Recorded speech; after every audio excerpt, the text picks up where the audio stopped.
There is someone I know, names are being withheld to protect the innocent and the guilty, who when he was young had a particular penchant for capitalizing on other people's fears.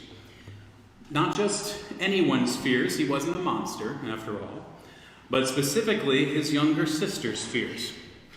Sort of the mandatory relationship there for big brothers, right? So the story is told that when said sister was about 9 years old, the family moved to a new house. It was a split-level house, and his sister found the downstairs level to be a little creepy. She did not like to be down there by herself. However, the home's second bathroom resided there, and sometimes if the upstairs one was occupied, she had no choice but to dart downstairs and make use of the basement bathroom. It was around that time that the family watched several of the Star Wars movies, and the poor girl developed another fear, this time of Darth Vader. Her older brothers discovered an opportunity. The next time she was in the basement bathroom, one of them went up to the door and started breathing.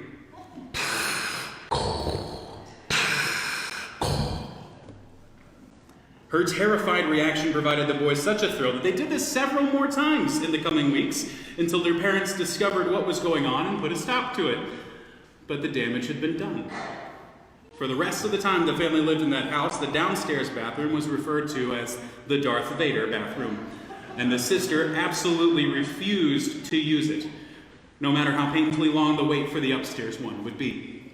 This story lives on in family legend, and now younger generations are regaled with the tale of the Darth Vader bathroom over meals at family gatherings.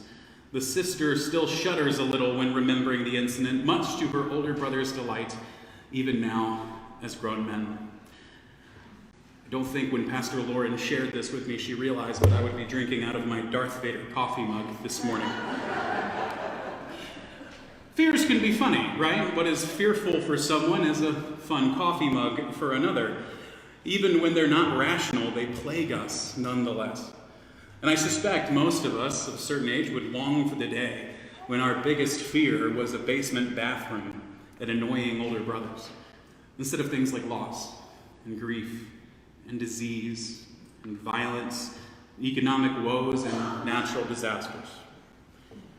This morning, we meet another young girl, probably only a few years older than the girl in the Darth Vader bathroom. There was absolutely nothing remarkable about this young girl. She lived in a podunk town so small and insignificant that it's not even mentioned outside the biblical record. She was just a poor young peasant who was considered property as much as anything, belonging first to her father and now to her betrothed. She had absolutely no prospects whatsoever to make a mark in the world or even be remembered beyond the next generation or so. We don't know what her fears were, but they were probably typical for a young teen about to be married. What would life be like in a new house? Would her husband be kind to her? Would they build a good life together? Was she ready for the children that marriage would likely bring? Would they have enough money to get by? Those fears would have been enough for any young woman on the brink of adulthood. But this young woman is suddenly faced with a much bigger fear. She, an ordinary, insignificant girl, is visited by an angel, a messenger from God. Our text says that she was much perplexed, but the Greek word suggests something more like terrified. And why wouldn't she be? Angels are powerful, and there's nothing more frightening than power when you don't know whether it's for you or against you. And his opening words were indeed perplexing. "Greetings, favored one," he said. "The Lord is with you." Had she ever been called favored before? Or really considered that God might be with her? She pondered what sort of greeting this might be. Was it real? Could she trust it? Why her, and why now? And yet, there is that angel, persistent in his blessing. "Do not be afraid, Mary. You have found favor with God." I wonder if, as she pondered, she thought back to the stories of the generations before her. Stories told over the dinner table. Stories of Abram and Sarai, chosen by God to begin the covenant. Of how God in Genesis was forever choosing the younger child over the much more highly regarded older child. Of how God chose stuttering Moses and the vulnerable Ruth and the baby of the family, David. Perhaps she'd remembered how God had chosen Israel and not mighty Babylon or Egypt. Perhaps she realized that it's in God's nature to look upon insignificant young peasant girls with favor, not necessarily because of who they are, but because of who God is. She had a lot to ponder. And indeed, the news that the angel brought next was so miraculous and startling that it would take the rest of her life to ponder it all. She would bear a child, and his name would be Jesus, the chosen one of God Most High. And then even more news. Her cousin Elizabeth, thought to be barren in her old age, is also pregnant. As Nadia Bolz-Weber says, it's always been one of God's favorite stunts to pull off, violating our polite family values through the transgressive fecundity of God, willing life where there is no life, making a way where there is no way, messing with all of us in the way that only true mercy can do.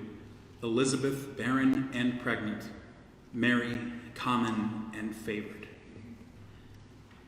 Because that's how God is.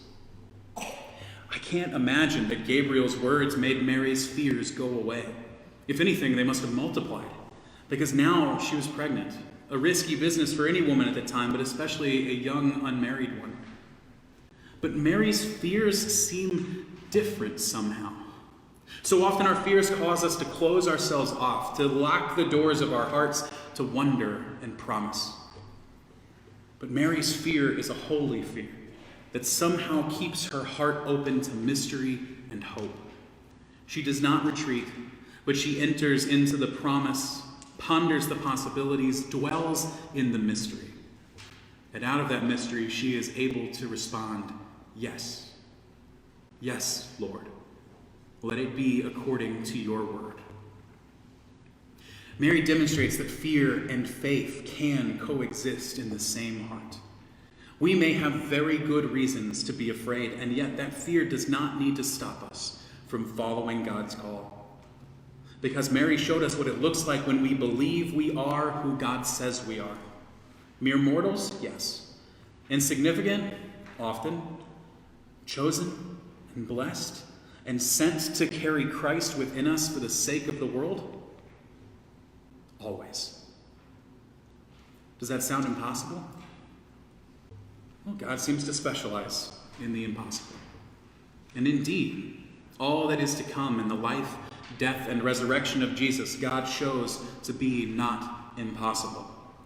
It seemed impossible for Mary to give birth to the Messiah. It seemed impossible for this Son of God to miraculously heal, feed, and raise the dead. It seemed impossible that he could die such an awful death. It seemed impossible that he could defeat sin and death and be raised to new life. It seemed impossible that people like Peter could be redeemed, that people like Paul could be transformed. It seemed impossible that the gospel could be for the people previously on the outside, the Samaritans, the Ethiopian eunuch, the Gentiles. It seemed impossible that the gospel could be for us. That despite our fears, God comes to us and meets us in our fears and holds on to us tight with a love that will not let us go. From generation to generation, God has met people like Mary, people like our ancestors, people like us. God doesn't just meet us in our good times, but God meets us in our fears with an invitation. And it is then that we can hear Gabriel's good news. Nothing will be impossible with God. The power of God is indeed for us, not against us. So regardless of whether your fear is a Darth Vader bathroom, or spiders, or snakes, or something far more serious, from generation to generation, God is with us. With Mary, let us ponder the mystery and embrace God's call. Amen.